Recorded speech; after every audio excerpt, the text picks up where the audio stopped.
Mr. President, The Democratic Whip. are we in a quorum call? We are. Ask consent the quorum call be suspended. Without objection. Mr. President, it took 15 votes for Kevin McCarthy to become Speaker of the House of Representatives. It may not have been historic, but it was a sight to behold. To finally become Speaker, Kevin McCarthy made all kinds of commitments to the MAGA extremist in his Republican Party. One of the promises he made to the hard-right holdouts in order to become Speaker was that House Republicans will use their razor-thin majority in the House to try to freeze federal spending in fiscal year 2024 to fiscal year 2022 levels. Let me bring that down in plain English. This means cutting $130 billion out of the federal budget that Congress just passed last month. $130 billion is nothing to sneeze at. Now, how are they going to do it? What's on the Republican agenda in terms of cuts? Speaker McCarthy won't say. Neither will the House Republicans. What they have said is they plan to use the debt ceiling as leverage to try to get their way. What is the debt ceiling? Let me give an example. Last night you went to a restaurant with your family. You had a wonderful meal and you paid for it with a credit card. In a couple weeks, you're going to get a bill from your credit card company saying, now it's time to pay for that wonderful meal. That's our debt ceiling. If we don't pay those bills on a timely basis, it raises a question as to whether we're credible or reliable. And those people who loan us money, if they worry about whether the United States is going to pay its debts, are going to demand higher interest rates to protect their purchase of U.S. securities. That's the bottom line. We have never, underline, never defaulted on a national debt and debt ceiling in our history. And as a consequence, the United States enjoys a solid reputation for financial stability. Well, Speaker McCarthy has decided to put that on the chopping block. Let's get right up to the 11th hour and see if we're going to extend the debt ceiling. It's within his power to stop it, and that's his threat. What we've said to him is, if you have a plan for cutting spending or raising taxes, which is unlikely, if you have a plan for cutting spending, be honest with us. Tell us what it is. Some of the proposals are incredible. There's an actual proposal to create a federal, that's national, sales tax of, listen, 30%. 30% sales tax. So if that loaf of bread costs $5 at the grocery store, and in Springfield, some of them do, instead of paying $5, you'll pay $6.50. Did you think prices were already going up for food in the grocery store? Tack on 30% and see how it feels.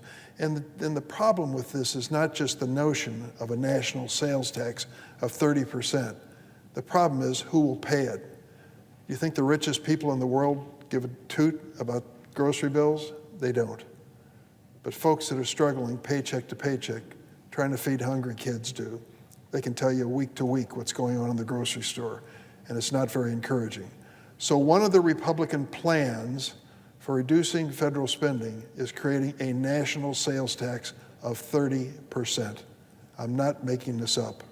That is one of the proposals which Speaker McCarthy has agreed to call as part of his response to the debt of the United States. MAGA Republicans are threatening to use the credit worthiness of the United States as a bargaining chip in a political debate here on Capitol Hill. And I'm sorry to say, if they go the direction we expect they will, it'll go beyond a national sales tax. They're talking about cuts in some of the most important entitlement programs in our budget. What are those programs? Social Security, Medicare, Medicaid, veterans benefits. The list goes on, and it gets down to the heart of this economy. It gets down to whether or not the vast majority of retirees in the United States of America will have enough money to get by. Their food bills are going up, their gasoline bills have gone up in the past, and this idea that we're going to cut Social Security benefits, the Republicans are on the wrong track. Refusing to pay America's bills for the first time actually won't cut the national debt. It'll end up in increasing interest rates and it'll increase the debt by $150 billion. And that's just the start. Millions of Americans can lose their jobs. It could push us into a recession if we default on the debt. Workers with 401k plans would see huge losses in their retirement savings. And a new 30-year mortgage on a home would cost an additional $130,000 on average. People going to buy homes? Not likely. And people who own homes will see the value of those homes diminished, all because of this reckless strategy of confrontation by Speaker McCarthy. Mr. Speaker, 1/4 of our entire national debt, that's $8 trillion worth of debt, was accumulated during the administration of Donald Trump. 1/4 of the entire debt of the United States in its 230 years in existence, 1/4 of it accumulated in those 4 years. Of course, there was money spent on the COVID crisis. I understand that. But there was also a $2 trillion tax cut under President Donald Trump. Well, who got the tax cut? Most of it went to the wealthiest people in America and the biggest corporations. It's the tried and true Republican approach. Cut taxes on the rich and hope for the best. The last time the U.S. had a balanced federal budget, incidentally, was it a Republican president? No, it was a Democrat, Bill Clinton. The fiscal year 2001 federal budget had a $128 billion surplus. Remember what Republicans' fear about the deficit was back then? They told us the Republicans claimed that paying down the national debt too quickly would hurt the economy. They were critical of us in either direction, either too much debt or not enough. So instead of using fiscal year 2001 surplus as a down payment on the national debt, Republicans, you guessed it, passed a huge tax cut in those days, overwhelmingly benefiting rich people and powerful corporations. They always say this, those tax cuts will pay for themselves.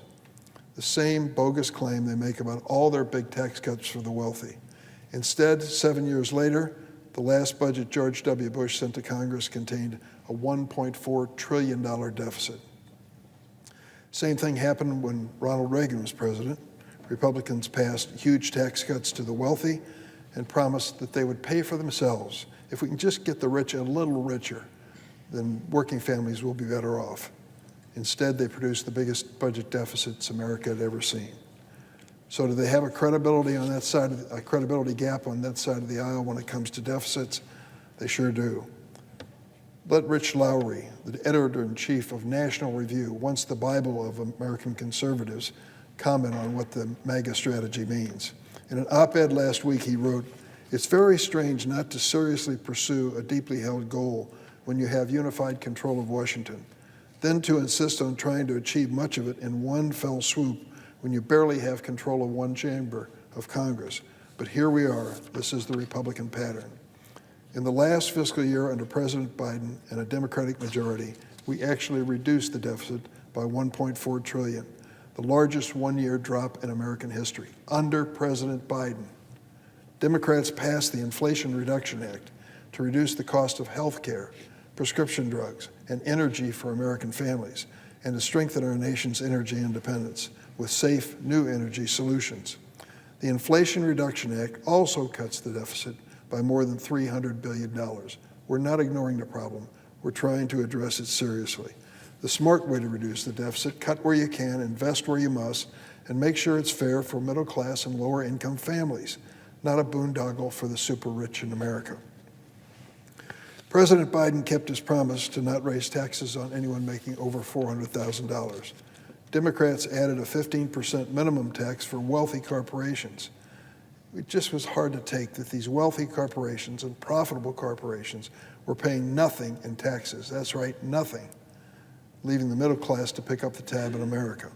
Compare that to the new MAGA majority in the House. During their first week on the job, House Republicans proposed to increase the budget deficit by $100 billion by making it easier for wealthy individuals and big corporations to cheat on their taxes. Think about this. The Center on Budget and Policy Priorities says the IRS has 2,284 fewer skilled auditors to handle sophisticated returns of wealthy taxpayers than it did in 1954. 70 years ago, we have fewer auditors at the IRS. I believe the vast majority of Americans do their level best to file an honest tax return and pay their fair share of taxes. It boils my blood and theirs too, to think that the tax cheaters are getting off the hook because the cops are not on the beat. Historically, Republicans take away those auditors, take away the checks on the big wealthy individuals and corporations, and they, of course, are tempted to cheat. Why let that happen when the vast majority of American families are doing the right thing? House Republicans just voted for a bill that will add $100 billion to the deficit to take away these auditors. That is not a way to balance the budget, and it's not fair to American taxpayers. If that's not enough, as part of the deal, Speaker McCarthy also promised MAGA hardliners the House would vote on that jumbo-sized national sales tax, which I spoke about. As Grover Norquist, who is quite a conservative and quite a man on the issue of taxes, said, it's a political gift to Biden and the Democrats to consider a national sales tax. Well, we say if this is a gift, no thanks. In the last 2 years, America's economy broke records and created 11 million jobs, the strongest job creation in the history of this nation. The nation's unemployment rate is near a 50-year low. Gas prices are finally coming down, inflation is just starting to ease, and the deficit is going down. We need to keep the country and economy moving in the right direction, not devastate Social Security and Medicare, and certainly not impose a national 30% sales tax. Speaker McCarthy is meeting with President Biden tomorrow for the first time since he became Speaker. He needs to show up not just with platitudes, but with a plan in writing as to what the Republicans want to put on the table. What is the Republican plan? Are they going to cut Social Security and Medicare? Mr. McCarthy said, no way on a Sunday talk show this weekend. But the math doesn't add up for his fiscal goals unless he goes after the entitlement programs. If you're going to do that, Speaker McCarthy, be honest with the American people. Are Republicans planning to slash money for education, health care, veterans, transportation, clean water? In the first 2 decades of this century, thanks in large part to the National Institute of Health, cancer deaths went down almost 1/3 in the United States, saving an estimated 3.5 million lives. Are we going to cut medical research, Mr. Speaker? Speaker McCarthy and MAGA Republicans need to level with the American people. Speaker McCarthy, my ask is very simple. Put your plan on the table. Mr. President, I yield the floor.